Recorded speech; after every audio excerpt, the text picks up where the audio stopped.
Hello, welcome to the Everyday English Saturday afternoon games session. My name's Marion, and I'm going to be looking at some games to help you learn English. So today's game is about paraphrasing. Now, let me write that down for you.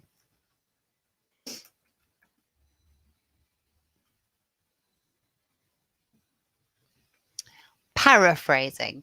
Paraphrasing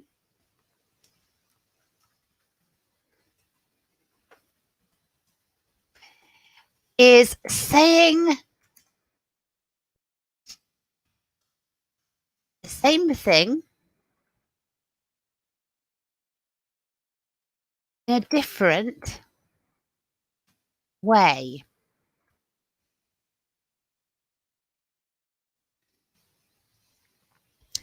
So as you get more advanced in your English learning, this becomes more and more important in your writing and even your speaking.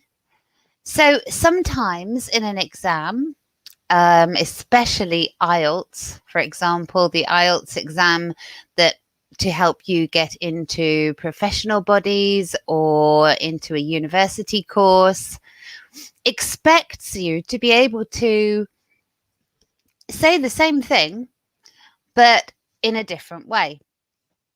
Also, they expect you to be able to understand in reading or even listening when something actually has the same meaning, but you're just using a different way to say it. So this is an important skill at a higher level of English learning. Let's have a look.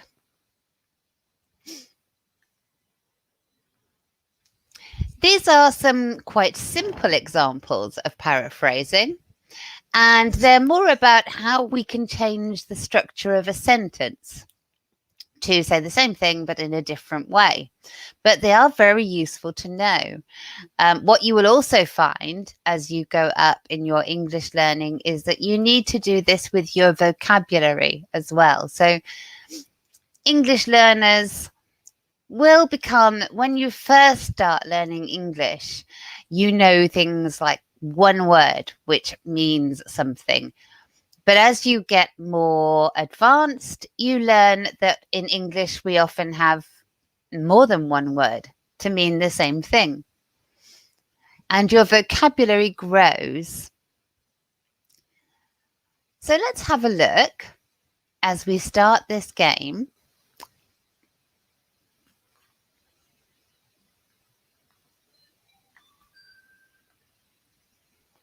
So this is my first visit to Dubai. So how can we say that in a different way? I have never gone to Dubai. I had never gone to Dubai. Never been to Dubai, sorry. I have never been to Dubai. What sounds right to you? So remember, we're looking for a sentence which means this is my first visit to Dubai.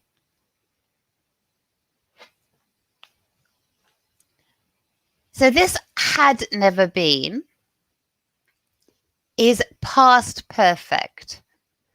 So that's not the same idea, is it? This is my first visit to Dubai. So we're talking about the present. And so if we're going to go into the past, we still need to have some idea of the present in the past. So that's where we bring in the present perfect, but not the past perfect. So not had never been. So we have never gone and have never been. Which do you think is correct? So we know that we have this difference between gone and been, don't we? So been is the idea of that we are still there, perhaps. So gone is gives us the idea that it is away. So let's have a look at have never been.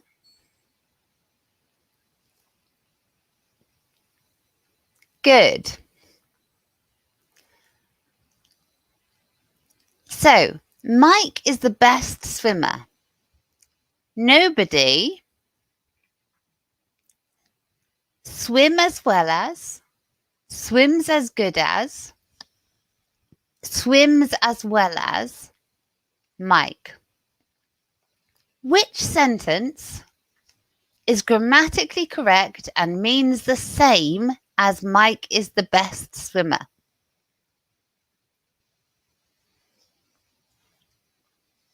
So I've got some answers coming in. Okay, so it's not swim as well as, because Mike, remember, is the third person singular.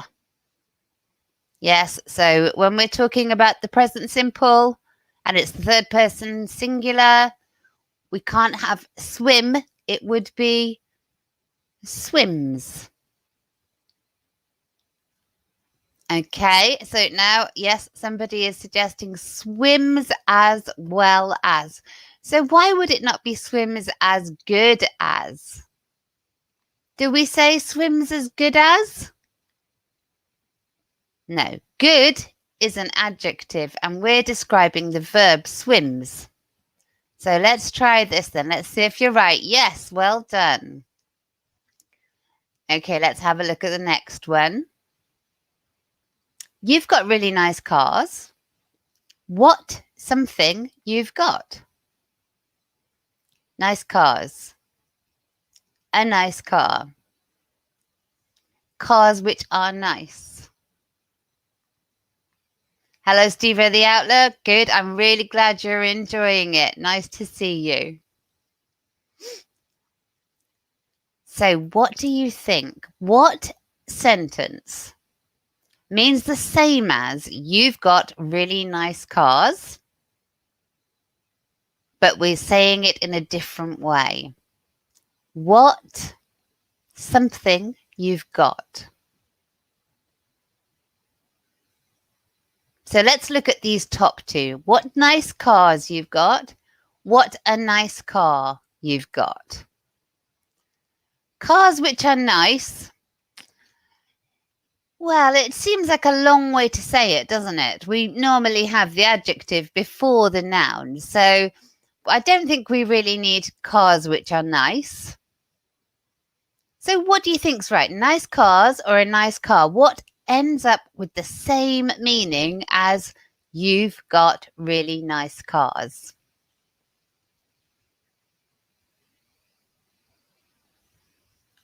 So in this sentence, you've got really nice cars. We have plural cars, don't we? So yes, you're right.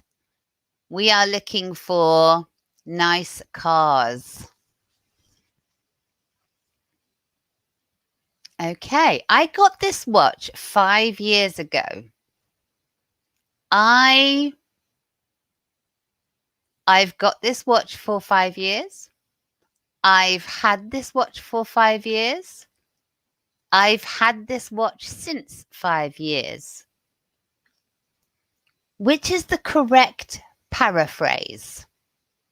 Which is the sentence in its correct grammatical form that means I got this watch 5 years ago? So let's look at our options. We have, I've got this watch for 5 years. I've had this watch for 5 years. I've had this watch since 5 years. So let's look at the difference between since and for. Now, we have talked about this before. So when we're talking about how long something has happened, we can use for or since. But if we use for, then we need a period of time. And if we use since, we need a point in time. So what is 5 years? Is it a period of time or a point in time? Yes, it's a period in time, a period of time. Therefore, this cannot be correct. So we are left with, I've got this watch for 5 years, or I've had this watch for 5 years. Which one do you think it is? What are the differences between these two phrases? It's got and had. Which verb makes most sense, got or had? Okay, good. I've had this watch for 5 years. Well done. Lovely. I overate. So overate means I ate too much. And then I was in pain. So I was in pain after I overate. After I've overeaten.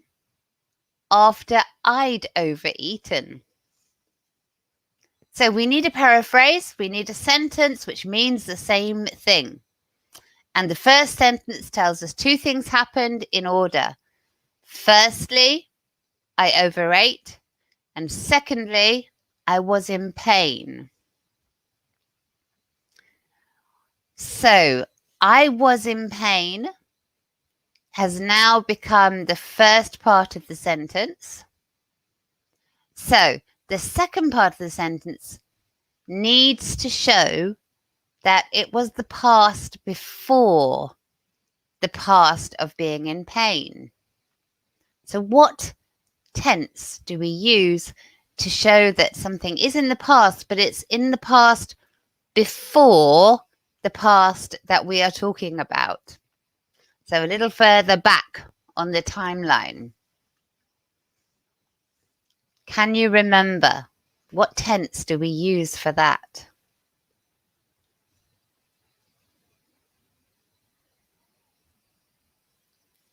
Somebody is saying I'd overeaten. So we've gone into the past perfect. Yes, well done. Past perfect. That tells us about the past before another point in the past. Get lost, he told him. Okay, so that's not very polite. We don't want to tell people to get lost. Get lost means go away, but it means go away in a rude way, an unpleasant way. Don't tell your friends to get lost. He told him that he must get lost. He told him to get lost. He told him to got lost. So again, we're paraphrasing. We're creating the same information in a different type of sentence, and we're using our grammar to do that. So, get lost, he told him. So can we just say he told him get lost?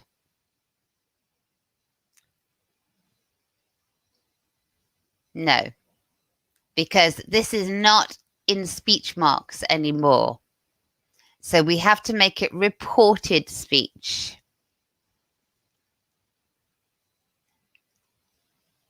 So what do you think would be the right way to say this?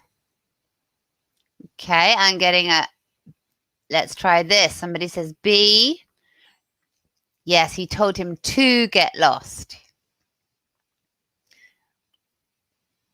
They're planting strange-looking flowers. Yes, this is a strange-looking flower next to my house. Strange-looking plants, something next to my house. So we have are being planted, are planted, are to be planted. So here, to create a paraphrase, we've changed the sentence from the active state, so where you have a subject, they, to the passive state, where you don't have a subject. Remember, we don't know who's doing it. Okay, so we change it to the passive. So this is a good way to paraphrase. But which is the right form here? Are being planted, are planted, or are to be planted? Let's look at the original sentence. They're planting strange-looking flowers next to my house. So what is this tense? They're planting. Yes, it's the present continuous. So where is the present continuous passive form in these three phrases? Which is correct? Yes, good. A, are being planted. Well done. Okay, let's have a look at the next one. Don't mess with me. Oh, yes, he does look quite scary, this little baby. Mike said to Ron. So again, do you remember that we had this before?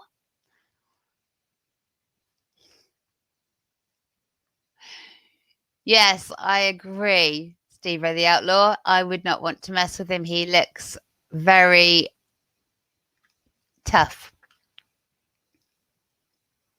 Small but tough.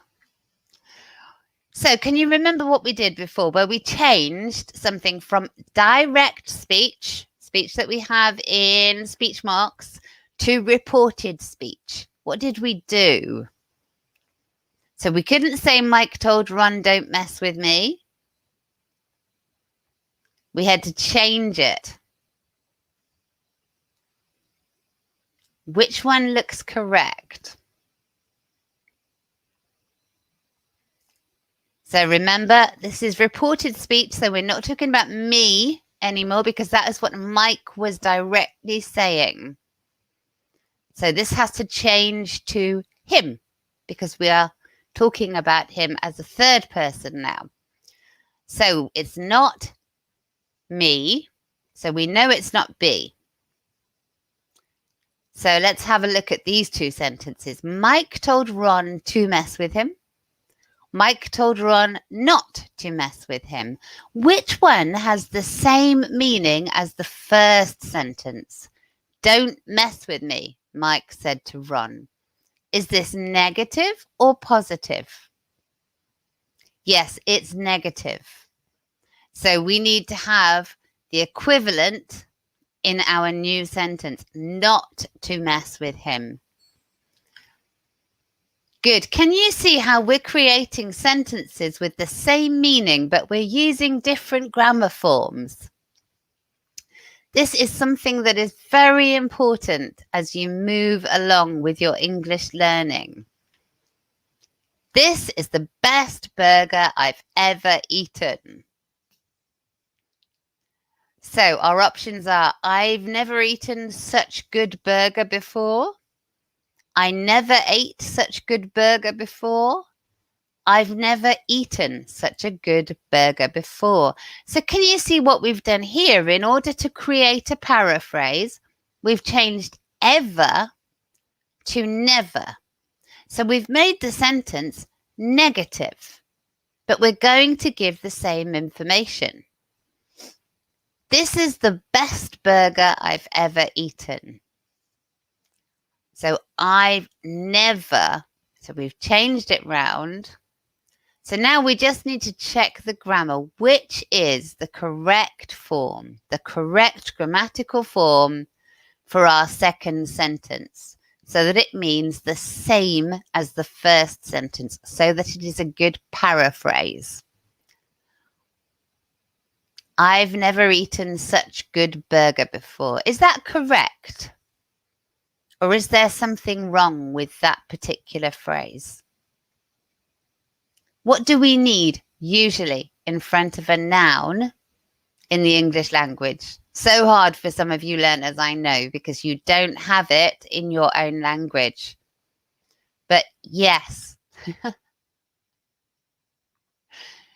Yes, the burger does. Actually, the burger does look really tasty. Thank you, Steve the Outlaw. It does look tasty. it looks like it would take quite a long time to eat, actually. There's quite a lot of burger there. So let's have a look. So if we don't, yes, we need an article. If we're going to use burger, we're going to need an article in front of that noun, because so often that is what we need in English. If we have a noun, we need an article. There's no article here, so that's not right. I never ate such good burger before. So usually, even though you will see that never does get used by English speakers with the past simple, it shouldn't really be. So if you're practicing to pass your higher level English exams, even if you hear this usage, then you need to not use it yourself. Ideally, we want to use never with the present perfect, not the past simple. So this is not our answer. So let's look at C. I've never eaten such a good burger before. So we've got our article, we've got the present perfect, and we have the same meaning. So let's have a look. Yes, very good. Where are all the mice? She wants to know where. So how do we make a paraphrase of where are all the mice? Now remember, we've changed subject, haven't we? Because we have gone to indirect speech or indirect reporting rather than direct speech. So where are all the mice? She wants to know where are all the mice, where all the mice are, where all the mice were. So what looks correct to you? So first of all, look at the difference here. Here we have are, and were. So this C has changed the tense. Can we do that and have the same meaning? Where are all the mice? We can't, can we? If this was the case, then she would have to originally say, where were all the mice? Then we would have the same time reference. So it's not C, because we're not talking about the past, we're talking about the present. So that leaves us with A and B. So what's the correct format? They're all in the burger. Yes, you could fit a few mice in that burger. Thank you, Steve the Outlaw. I'm not sure I want the burger now, though. So let's go back. So are we going with are all the mice? Are all the mice are? She wants to know where are all the mice? So this is how it appears in the question, isn't it? The direct question, verb first and subject, all the mice afterwards. Do we do the same in this reported form? What do you think? She wants to know where all the mice are. She wants to know where are all the mice.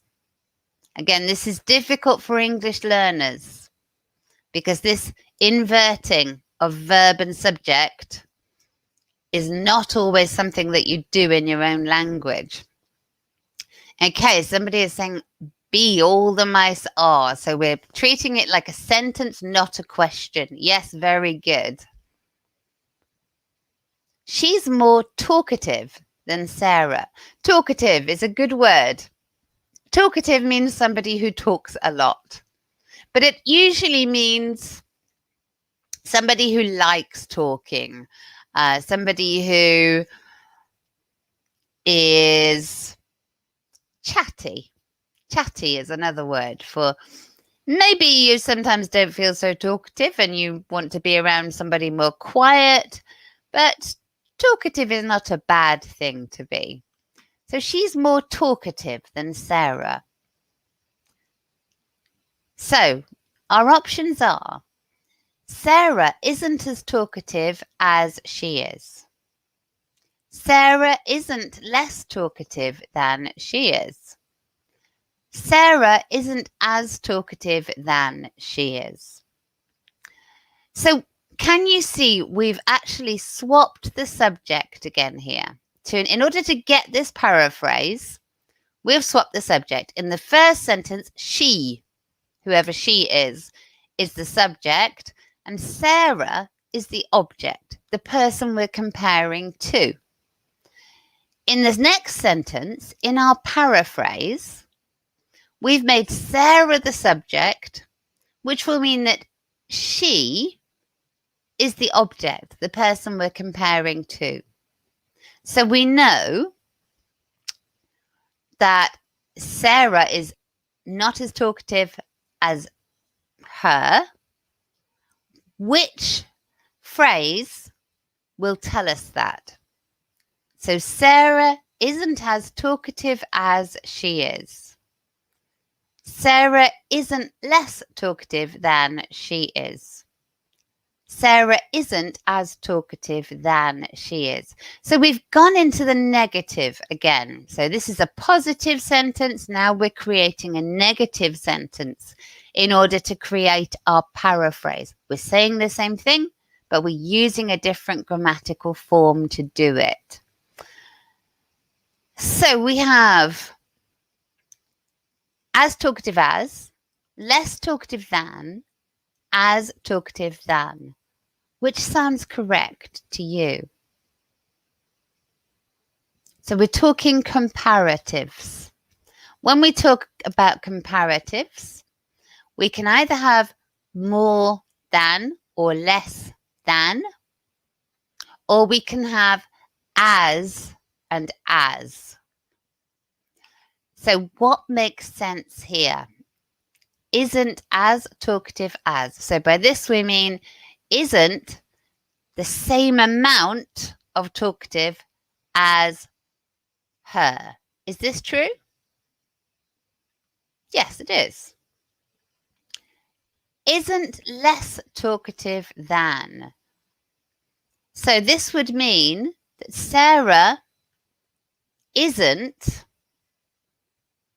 less talkative than her, which would actually mean she is more talkative than her. So is this the same information? No, it's the opposite information. And then here, isn't as talkative than, so we don't use these two prepositions together in comparative form, as and than. So let's try A. Yes, well done. Okay, a cappuccino costs 14 AED. Now, I'm not quite sure what country we pay AEDs, and so does an espresso. So a cappuccino costs as many as an espresso. A cappuccino costs the same as an espresso. A cappuccino costs the same like an espresso. So what we've done here to create the same meaning but in a different sentence is we have actually put these two pieces of information together. So in the first sentence, we have one piece of information and another piece of information.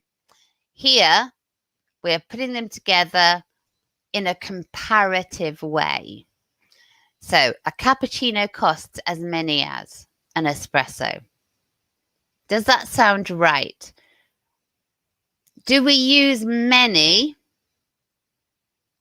when we are talking about a cappuccino, or when we're talking about many? Do we say, I have as many money as you? No, because many is uncountable, so we can't use many. So that leaves us with the same as and the same like.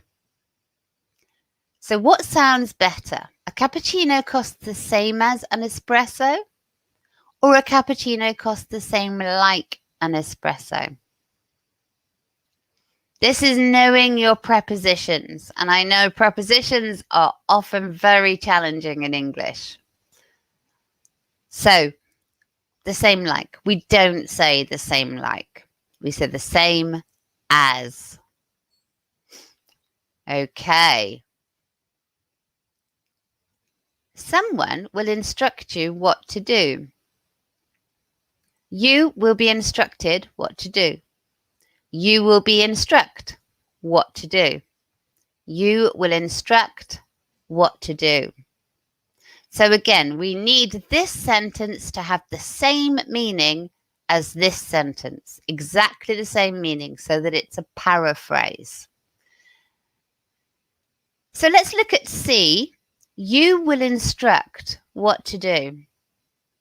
So in the second sentence, we've now made you the main part or the main focus of the sentence. So if we say you will instruct, does that have the same meaning as someone will instruct you? It doesn't, does it? It's the opposite meaning. In the first one, we are saying that you are going to be somebody who is instructed. And in the second sentence, if we use this, you are suddenly the instructor. So that's the opposite meaning. So we've left with will be instructed and will be instruct. So we do need to use the passive, because what we've done here is lose the subject, someone. And for that, if we don't have a subject, remember we need the passive. So which is the correct form? You will be instructed or you will be instruct?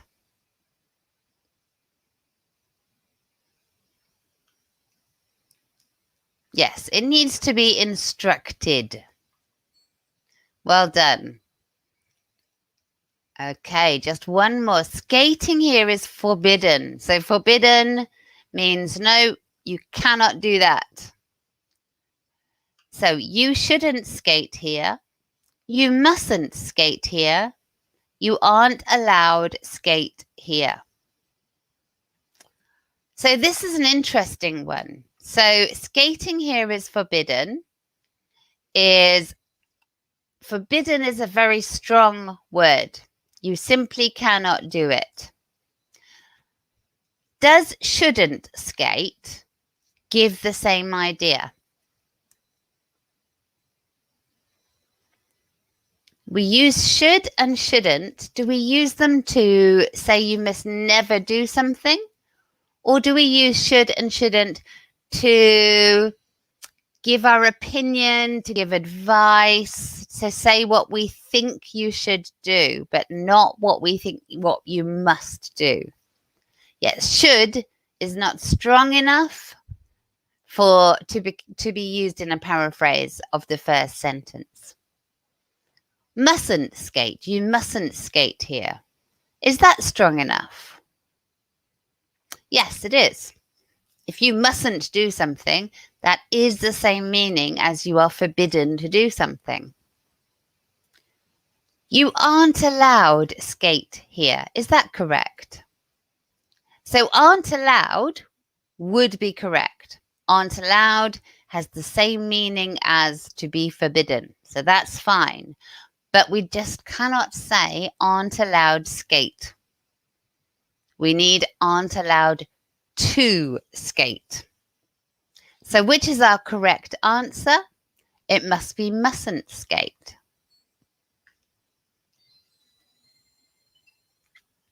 Okay, well done. So well done to those of you who were giving me answers. Thank you, Steve-O the Outlaw, for your comments. I couldn't agree more. So I will be back next week at 1:30 again with another game for us to have a look at. Feel free to comment even after the video is finished. I will happily answer any questions that you may have about paraphrasing and how we do that. Perhaps you are looking at learning for your IELTS exam at the moment. Perhaps you've already come across these kind of requirements in your learning. Thank you, Steve-O the Outlaw. You too. Have a great Saturday. So I hope that you will all have a great Saturday as well. Hopefully I will see you next Saturday.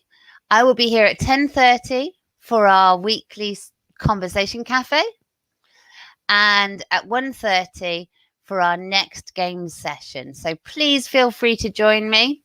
Make comments. You can always join me actually live. You just have to request the link and we will happily have you join us. And have a great week.